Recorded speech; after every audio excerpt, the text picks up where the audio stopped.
السلام علیکم friends, welcome back to top smarties drama serial Mann Mast ملنگ۔ اب یہاں پر کبیر خان کی نیکی تو کبیر خان کے ہی گلے پڑ گئی۔ ریا جو کہ اس حالت میں سیدھی کبیر خان کے گھر آ جاتی ہے اور کہتی ہے کہ کبیر نے اس کی عزت پر ہاتھ ڈالا۔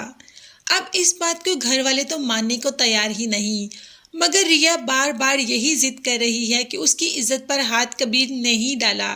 حالانکہ کبیر نے تو اس کی عزت بچائی، مگر اب کبیر ریا کی بات کو سچ مان لیتا ہے اور سب کے سامنے کہہ دیتا ہے کہ یہ جو کہہ رہی ہے وہ بالکل سچ ہے۔ تو کبیر کو پولیس پکڑ کر لے جاتی ہے اور اس پر کافی ہیوی مقدمہ بھی ہو جاتا ہے۔ اب کبیر کا اس مقدمے سے باہر آنا بہت مشکل ہے، کیونکہ کوئی بھی وکیل اس کی ضمانت نہیں کروا پا رہا۔ سکندر نے اتنا سٹرونگ کیس بنایا ہے، مگر کبیر نے اپنے بھائی کو بتا دیا کہ میں نے ایسا کچھ نہیں کیا، میں نے اس کی عزت پر ہاتھ نہیں ڈالا۔ ہاں، مگر وہ بار بار کہہ رہی تھی تو میں اس کو جھٹلا نہیں پایا۔ اب تو ماں کو بھی پتہ چل گیا کہ اس کا بیٹا بے گناہ ہے، وہ تو پہلے ہی جانتی تھی کہ اس کا بیٹا بے گناہ ہے، مگر گھر کی عزت بچانے کے لیے وہ کہتی ہے کہ میں خود سکندر کے پاس جاؤں گی اور معافی مانگوں گی تاکہ اپنا کیس واپس لے لے۔ اب جیسے ہی ماں سکندر کے پاس جاتی ہے تو آگے سے بہن اور سکندر تو ماں کو بالکل معاف کرنے کو تیار نہیں اور اپنا کیس بھی واپس لینے کو تیار نہیں۔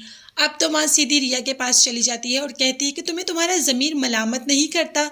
تم نے اتنا بڑا جھوٹ بولا، اتنا بڑا الزام میرے بیٹے پر لگایا، کھاؤ تم اپنے باپ کی قسم کہ میرے بیٹے نے تمہاری عزت پر ہاتھ ڈالا۔ اب ریا تو جانتی ہے کہ کبیر نے ایسا کچھ نہیں کیا اور کشف پہلے ہی ریا کو کہہ چکی ہے کہ یہ تم نے بہت غلط کیا، جب کبیر نے تمہارے کو ساتھ کچھ کیا ہی نہیں۔ وہ تو تمہاری عزت بچانے کے لیے تمہیں گاڑی میں بیٹھنے کو کہہ رہا تھا اور تم نے اسی پر الزام لگا دیا۔ اب ریا کو بھی احساس ہوتا ہے کہ اس نے واقعی بہت غلط کر دیا، اسی لیے تو دوپٹہ پکڑتی ہے اور اپنی دوست کو ساتھ بلا لیتی ہے اور سیدھی پہنچ جاتی ہے پولیس اسٹیشن اپنا بیان واپس لینے کے لیے، اور ایسا ہی کرتی ہے کیونکہ واقعی اس کا ضمیر اس کو ملامت کر رہا ہے کہ اس نے کبیر پر اتنا بڑا الزام لگا دیا، حالانکہ کبیر تو اس کا محسن ہے۔ تو بس اس طریقے سے کبیر تو باہر نکل آتا ہے۔ ہاں، مگر ریا کو یہ ضرور کہہ دیتا ہے کہ تم یہ مت سمجھنا کہ میں نے تمہاری بات مانی تو مجھے تمہارے سے پہلی نظر میں محبت ہو گئی اور وہ محبت ابھی تک برقرار ہے، ایسا کچھ بھی نہیں، وہ پہلی نظر کا دھوکہ تھا۔ حقیقت میں تو میں تم سے بہت نفرت کرتا ہوں، بہت زیادہ نفرت، اور ہم دشمن ہیں اور دشمن ہی رہیں گے، وہ بھی جانی دشمن۔ اب یہاں پر ریا بھی کہہ دیتی ہے کہ میں یہاں پر آئی صرف یہ جان کر کہ تم نے میرے ساتھ اچھا کیا اور میں تمہارے ساتھ برا نہیں کر سکتی، اور ہم دشمن ہیں اور ہم دشمن ہی رہیں گے، وہ بھی جانی دشمن۔ تو لو بھائی، یہ دونوں تو جانی دشمن ہو گئے، تو کیمسٹری کیسے چلے گی آگے؟